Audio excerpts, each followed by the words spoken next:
Hey Mama, you're listening to the Resting in Motherhood podcast with your host and new motherhood BFF, Brittni Maya. I'm a certified infant sleep specialist, but more importantly, I'm a mama navigating my own motherhood journey right alongside you. So join me weekly as we discuss the real, raw, and relatable truths of motherhood. We'll touch on everything from the ugly and difficult things we think but are afraid to say out loud, to the beautiful moments that uplift us and bring us so much joy in motherhood. So go ahead, take a deep breath, embrace the chaos, and join me for heartwarming conversations that'll leave you feeling understood, inspired, and ready to tackle whatever motherhood throws your way.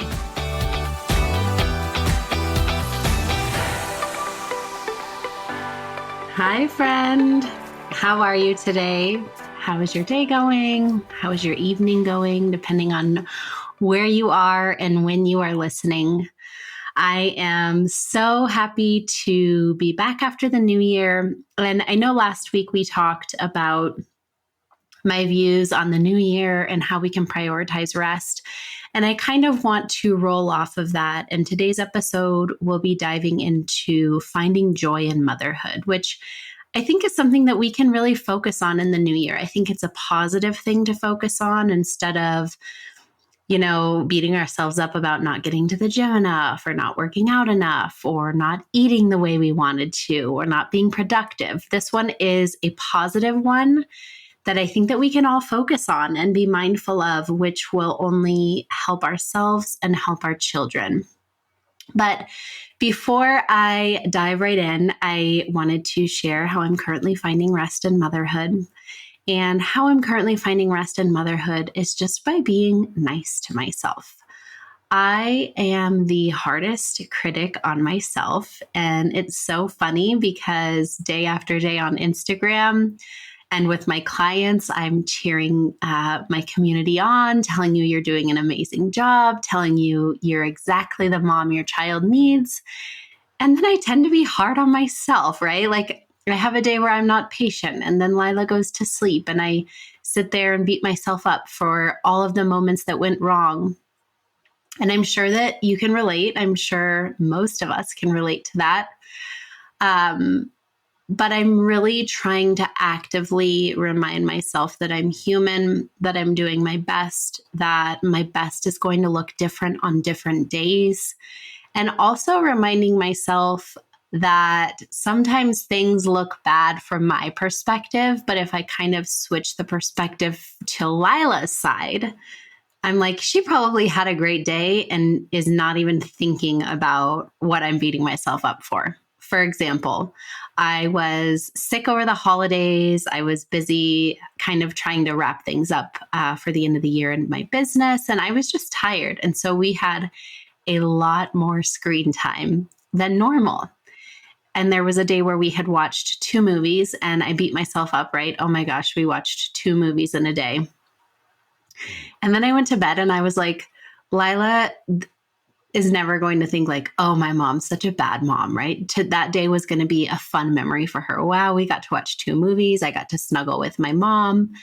And so I'm trying to really be kind to myself in that way and treat myself how I would treat you, right? Or a friend, and really encourage myself and uplift myself. So I hope that maybe you can take that into your life and apply that in your life and find more rest that way. I would also just like for you to take a second and contemplate how you're currently finding rest in motherhood. If you aren't, this will be a little bit of an opportunity to kind of tune in and see what you need and where you could find rest. So I will jump right into today's topic. And I will say that I kind of touched on this in one of my first podcast episodes where I talked about how important it was to realize that I needed to start taking care of myself.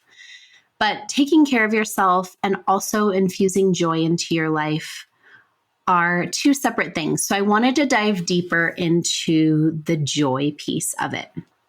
So when my life went from having a partner to somewhat split the load with, to solo parenting all day without a break, it quickly became really clear to me that I was going to need to prioritize me, myself, and I. And I have talked about this before, really finding that time to take care of myself so that I could better take care of Lila. But gone were the days where I could at least look forward to Lila's dad coming home from work so that I could get a few moments to myself or an hour to myself.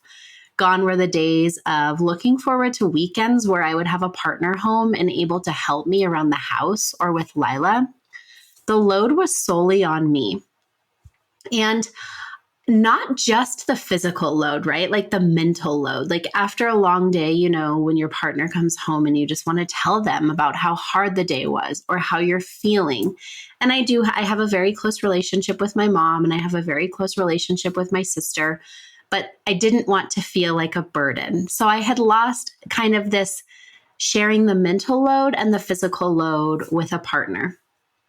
I also want to stop here and say that she was spending time with her dad. At this time, she was doing like 2 days a week with him, no overnights. So he would pick her up, bring her back like around dinner time. Then she would sleep with me and then he would pick her up the next day. So I did have 2 days a week where I had time for myself.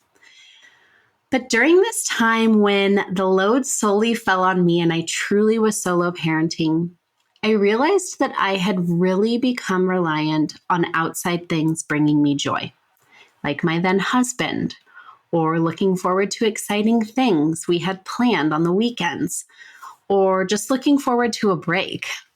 And then when I became a solo mom, I was left with myself and my child and all of the responsibilities that come with parenting and running a household. Yes, I could plan fun outings, but I was quite honestly exhausted. And I don't want to say that we can't let outside things bring us happiness and joy, but this was a huge wake-up call to me. I had stopped really loving myself and nurturing myself and just finding joy in life. I wasn't allowing happiness to come from the inside. I was solely relying on it from the outside, which left me feeling unhappy and exhausted. I didn't feel excited about life. When I woke up in the morning, I would truly wonder how I was going to make it through the whole day, and I just couldn't wait until bedtime. And I'll be honest and say that I still have these days sometimes where I wake up and I really question like, oh my gosh, how am I going to get through the day? I can't wait until bedtime. But they aren't the norm now. And there was a time where they were the norm, where I would just get so overwhelmed thinking about living in the day-to-day. I remember having these feelings of just wanting to run away from it all. And again, I want to be real here and say I still have those days, but they're few and far between. Again, they're not the norm. I had one last week. I think we all can have those feelings, right? But as time went on, I realized that it was really up to me to bring joy into my life. I needed to accept where I was and find joy in it. I needed to love the life I was in. Obviously, my amazing, wonderful daughter brings me joy each day, but I really needed to focus on finding joy in my circumstances. On the days that I didn't have Lila, which was 2 days a week, I really tried to use those days to take care of myself while also still running a business. And I have talked about that before in a previous episode. But that left 5 other days of the week in which I was completely on my own. And this is where I realized I needed to spark joy. And as we all know in motherhood, the day-to-day is hard and exhausting. And the thought of actively adding joy into the day feels like an impossible task. But I knew it needed to happen. I wasn't being the mom I could be, and my general outlook on life wasn't very positive. And I knew something needed to change. I deserved better, and Lila deserved better. So I started actively cultivating joy in my life. Let's call it microdosing joy, meaning that we take these small moments or activities that bring joy and infuse them into our day-to-day life. And the more that we do them, the easier they get. The more they become a part of our routine, the more calm and regulated we feel. the more they become a non-negotiable, regular part of our life. So what did I do? I started actively adding in these moments. I thought to myself, what brings me joy? I started buying myself fresh flowers to have in the house. I started taking time to make myself my favorite warm beverages like a latte or a matcha at home, or going and buying myself one. I started putting my favorite songs on while cooking or cleaning. I started planning fun outings for both myself and Lila, like going to get a smoothie bowl or just going to sit in a coffee shop together or going to my favorite restaurant for lunch. And this was key, adding in these mutually enjoyable activities, because I'm going to be 150% honest here and say that I do not like going to the park. I don't like it, right? So when I'm going to the park, especially in the summer, every day, and I'm like, oh, I don't want to go to the park again. And I can't tell you why I don't like the park. I don't know why. I will say I think it is getting easier, obviously, as Lila gets older. But like going to the park in that 1 to 2 year age group or age range is really hard because you're chasing around this kind of like drunk toddler, right? Like they don't have the real ability to kind of go fully independently play at the park. And now, like I said, with a 4.5-year-old, the park is a much different experience. I still don't love it, but I don't dread it the way I used to. But my point being here is that we get so caught up in doing these fun activities for our children that often we're like, oh, well, we did outings. And it's like, okay, yes, you did outings. Maybe you went to the zoo. You were carting around things. I'm sure you found small moments of joy in the zoo. Maybe you went to the park, right? Like, but those are activities where we're actively working on our children or like actively working on parenting, right? Now, if we can find a mutually enjoyable activity, such as, like I said, I love going to get smoothie bowls. Lila loves going to get smoothie bowls. It's a fun little date for us. Or again, going to sit in a fun coffee shop and getting Lila a banana bread while I drink my latte and she drinks a hot chocolate. Those are things where we're actively doing little things that bring us joy, but our child is also finding enjoyment out of it. I started focusing on moving my body in a way that felt good to me. Walks, simple yoga flows at home, my Peloton workouts, whatever my body told me that day that it was craving was how I was going to move. And I made it a regular part of my day. For so long, I had given myself this idea that I didn't have time to work out. I had a child. I didn't have childcare to go to the gym on my days when she wasn't with her dad. And then I realized, put a yoga mat down in the middle of the living room. Lila can play or join you. I cut like an old yoga mat for her that's her size. She has like little 2-pound weights. I would put them out for her. Some days she would want to work out with me and flow and stretch. Other days she would play right around me. Other days she would kind of do a little bit of both. But I realized that I had been making this excuse about not having the time to do it, when really I did. I just needed to build it into our routine and make it a normal part of our day. And walks, to this day, Lila and I go on a walk almost every single day. And it's a point of joy for both of us. I love being outside. If you follow me on Instagram, you know this. I would live outside if I could. I love it. And so just getting out on a walk every single day, getting that fresh air, getting that movement, getting that sunshine. We have lots of great nature trails around us, so it's a nature experience for her. It's a win-win for both of us. And I know that that morning walk is key to kind of starting our day off well. I started adding joyful activities into the day with Lila, like dance parties. I started focusing on wearing things that made me feel good about myself. I had gotten into a place where I was only wearing sweats. And if you feel great in sweats, that's wonderful. But it's important, I think, to remember that how we feel about how we look is going to impact our mood, right? So if we're in sweats that we've worn for 3 days and a sweatshirt that has children stains on him, whatever it is, snot, spit up, depending on your child's age, right? we're not going to feel that great about ourselves. So I actively focused on finding clothes that made me feel good. My body had changed since becoming a mom, so finding new styles that I liked.